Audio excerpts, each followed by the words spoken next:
What's going on, everybody? Wanted to do one final video on the 2024 Sea-Doo Spark and Sea-Doo Spark Trixx.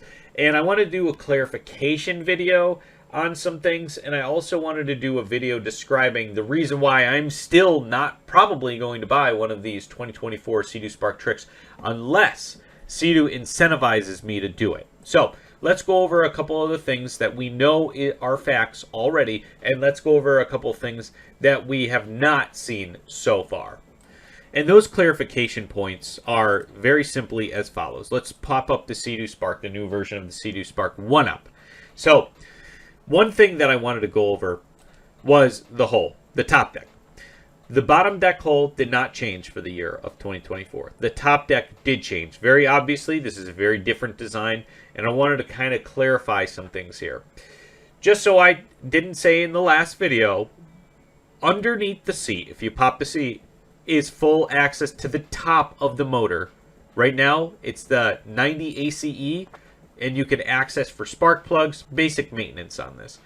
So the great part is we can do basic maintenance on this ski from up underneath the seat. That's positive. The other positive is the hull has 4 inches width changes on both sides, meaning you have 8 inches of additional room for a bigger motor. Now, why I say that's positive is it's future-proofing our skis for the 1630 motor. Almost guaranteed we will be getting a new bigger motor in this ski, or a turbocharger, or something to make this a little bit quicker. The problem I have was that this year was not the year that they decided to relaunch that. And what Sea-Doo's doing is kind of sneaky. Keep in mind, what they're planning on doing is rug pulling you when you buy this ski and you get all the upgraded features and access to this ski. They're going to rug pull you and bring out the 1630 2 years later. So you're going to be forced to upgrade. This is your hard-earned money. And $10,000 is not a low amount of money. And what they're going to do is go, okay, here's the slow roll. We're going to lowball it. We're going to go, here's the 90 ACE in a ski that can fit the larger motor in it. It's like getting the 90 GTI versus the 130 GTI. It makes no sense unless you just are looking for a foo-foo ski, in which case you wouldn't be getting the Sea-Doo Spark Trixx. You'd be getting a Sea-Doo Spark, the basic. And I guarantee you, with the Spark, let's go back to the Sea-Doo website here. If you bought a regular Spark, they're going to leave in the 90 horsepower motor. In the Spark Trixx or the Spark X, if they do come out with the Spark X. It could be a Trixx X, but I doubt it. If they bring out the Spark X or Spark Trixx X, they're going to be allowing that 1630 in here too. So actually, if you look at this, don't know if this is the 1-Up seat, but if it is, underneath here is complete access to the engine compartment. There's a larger side port access to the engine compartment. Also, being wider, we're going to get that as well. Those poor saps, though, who are going to buy the 90 horsepower Sea-Doo Spark Trixx are in for a world of hurt when they comes out with 2 years and they spent their hard-earned money to get the 90 horsepower Sea-Doo Spark Trixx with the upgraded IBR. We're going to be stuck with having to repurchase it. So, yeah, lo and behold, unless I get a crazy deal on one of these things, I'll be laying off of it for 2 years. And then after 2 years, what I'll be doing is I'll be getting on one of these things, and then I'll be either buying the 90 horsepower for dirt cheap when the 1630 comes out, or I'll just be waiting for the 1630 to come out and be one of the first ones in line. Anyways, so another couple things I wanted to go over were the colors of these. So Sea-Doo released possibly the ugliest color scheme right here, and I don't know if this is for the female market or the feminine market, but Sea-Doo definitely seems to be leaning a little more to a non-enthusiast environment. They want to get people who are not normally into jet skis, or, you know, PWCs, by basically getting them into a Sea-Doo Spark that looks like this. You know, people are going to call this Tupperware, and it kind of does look like that. Or a squirt gun, Nerf gun, you know, something like that. And it kind of does look like that. They should have kept the sharp edges. Just my thought or my personal preference. I don't know what everybody else thinks. Same thing with the speaker. It looks a lot uglier than the previous speaker. But again, I digress. These are personal preferences. Being a wider hull, a thicker, wider seat so you can spin corners a little bit better. I should say a more maneuverable seat, not thicker, wider, but a more maneuverable seat. What I'm going to say is there's room for improvement here. which is what other watercraft journalists are saying. Just wait, because there's room for improvement. The thing is, we know that they did this.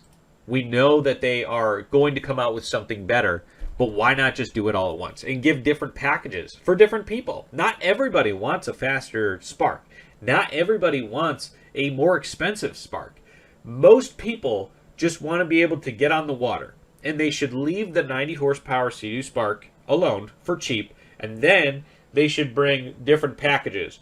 The Spark Trixx, the Spark X, and so on and so forth. A racing version of it, a tricking version of it, and everything like that. What we got this year was a simple tricking version of the Sea-Doo Spark Trixx, but it's only 90 horsepower.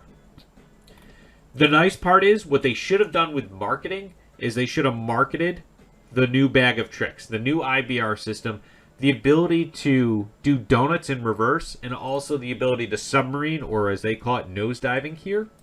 If only they did a video marketing the new abilities for the Trixx, this might sell more people on it, regardless of the power increase of the machine itself. So yeah, my thought was, market this in such a way where we're like, okay, the Trixx, instead of being this foo-foo people on here, get somebody who's aggressive as a rider and show really what it could do. I understand that coming up in the future, there might be videos of people actually doing that, but it's like they're catering toward a crowd that doesn't appreciate the Trixx. This person is probably doing great on the water, but we need to see this thing and what it's capable of. If it's capable of more than what our Sea-Doo Spark Trixx are capable of, then there could be a market to buy it. That's all I'm saying. Unless I get on one and showcase it. So, it might already be too late, though. That's the thing. We're going to be like, oh, it's the same old motor. Well, guess what? If it's rowdier, if it's got snappier throttle response, if it's got better reverse in IBR capabilities, more trim, your ability to do more with it, then we have basically the ability to purchase it. We're not actually seeing that. The only one thing I had to say that I wish they did, so Sea-Doo Spark has a singular hole back here.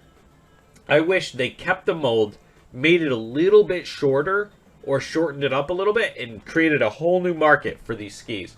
By that I mean a 7-foot long or 8-foot long Sea-Doo Spark Trixx 1-up with that 90 horsepower motor is still very sought after.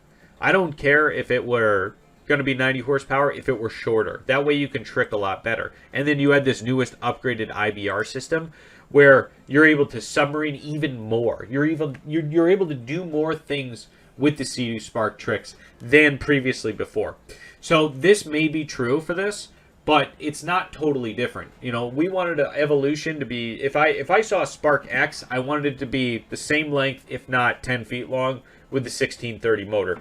If I saw a Sea-Doo Spark Trixx, I would want it to actually be shortened to, let's say, 8 feet or 7 feet long. You would want it to be shortened, more rowdy, same engine. Doesn't matter if it's the 90 horsepower engine at that point. What it would be is more fun on the water for people who are just looking to freestyle alone. We're not looking to do anything except freestyle. It's a specialist ski at that point. It's light, it's nimble, it's even lighter now that the hole is smaller. You have the 1-up seat, and now you can do a lot more stuff with that, a la something like what would have been an X2 or a Wave Blaster back in the day, but in Polytech. How cool would that be? So hopefully I can get in touch with somebody from Sea-Doo and describe what we're looking for. I understand that designing a new hull would cost a fortune, but if you remarket this ski as a Sea-Doo Spark Trixx X or Sea-Doo Spark Trixx Riot or something like that, it would be a lot more fun and a lot more money for them to be involved in this. So yeah, let me know what your thoughts are basically down below. Do you want just a Trixx X with the bigger horsepower motor, or Spark X with the larger horsepower motor, or do you want to see a smaller version of the Sea-Doo Spark Trixx that could do a lot more and more capable of tricking than the regular version of the Sea-Doo Spark Trixx? But anyways, those are my thoughts. Let me know down below what you think about the new version of this. And this is the last video talking about this. We understand the changes being made to the Spark and Spark Trixx are prepping for the larger motor, but it's not happening now. That's the reason why we're angry at it. What we wanted to see was some sort of change. We got it with the IBR, but that's it. Anyways, we'll be in touch soon. Talk to you guys. Leave a comment below. Like and subscribe for more content. Take it easy.